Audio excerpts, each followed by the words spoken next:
I'm Will Schwalbe, and I'm the author of a book called The End of Your Life Book Club. It's a funny story. The idea for the End of Your Life Book Club, for the book club itself, came about really accidentally. My mother was diagnosed with pancreatic cancer, and she had lots of doctor's appointments. And my brother, my sister, my father, and I all took turns taking her to appointments, and I usually went with her to chemo. So every couple weeks, we'd sit together for anywhere from 3 to 7 hours at a time. Now, all my life, I've been in the habit of saying to my mother, "What are you reading?" And she's been in the habit of saying to me, "What are you reading?" So it's just a conversation we usually have. But it's a conversation we're actually especially likely to have when we're stressed or anxious. And certainly that first time I took her to chemo, we were both. On that first visit, she asked me if what I was reading, and I asked her, and she said she was reading Crossing to Safety by Wallace Stegner. And it was a book that I'd always pretended to read, but never in fact had read. So I read it, and when we talked the next time, we sort of joked, hey, it's kind of like a book club, even though we only have 2 members. And that's sort of how the book club was born, just 2 people, a mother and a son, sitting around talking about books. One of the things that people have asked me is, how on earth did you find the time to read all of these books?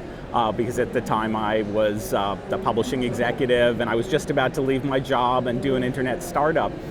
And I thought the same thing. I mean, I was typical, still am, kind of, busy urban guy. I've got all my appointments, I've got the dry cleaning, I've got business dinners, I go to the gym, I try to do everything. And at one point I said to my mother something about, how pressed I was for time. And as soon as the words were out of my mouth, I realized what a crazy thing to say to somebody, especially your mother, who's been diagnosed with a disease that almost always kills people within 6 months. And in that moment, my whole concept of time shifted. And of course, we all have a lot more time than we think we do in one sense, and in the other sense, who knows how much time any of us has. In fact, that's what led to the title, The End of Your Life Book Club, because I realized we're all in the End of Your Life Book Club. You never really do know what book you read will be your last and what conversation will be your last. So part of the point of the book is, got to seize the day, you got to take advantage. I'm a kind of digital guy. I have a web startup, and I love all the newest technologies. So when I was sitting around with Mom, especially during chemo, she'd have some book in her lap, and I very often would have some kind of e-reader. She'd be flipping the pages, I'd be flicking the screen, and she would look with some amusement at my e-reader, but it was never for her. She wasn't interested in the slightest. She loved physical books. They were very important. And over the course of her illness, I got to see firsthand something that I'd kind of taken for granted, which is the enormous importance of the physical book. She had, for example, a book called Daily Strength for Daily Needs. And it was a Christian book with a different entry for every day.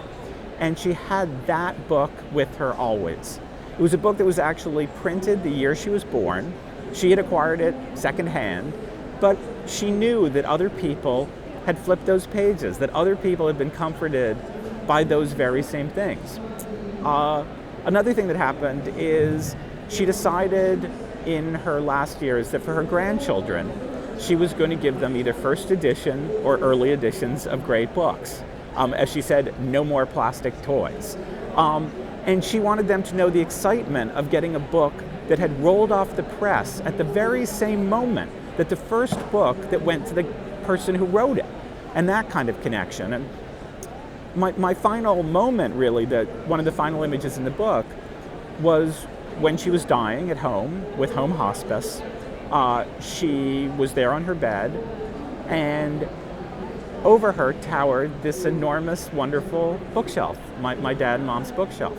And she was able to glance over, and there were the spines of so many books she loved.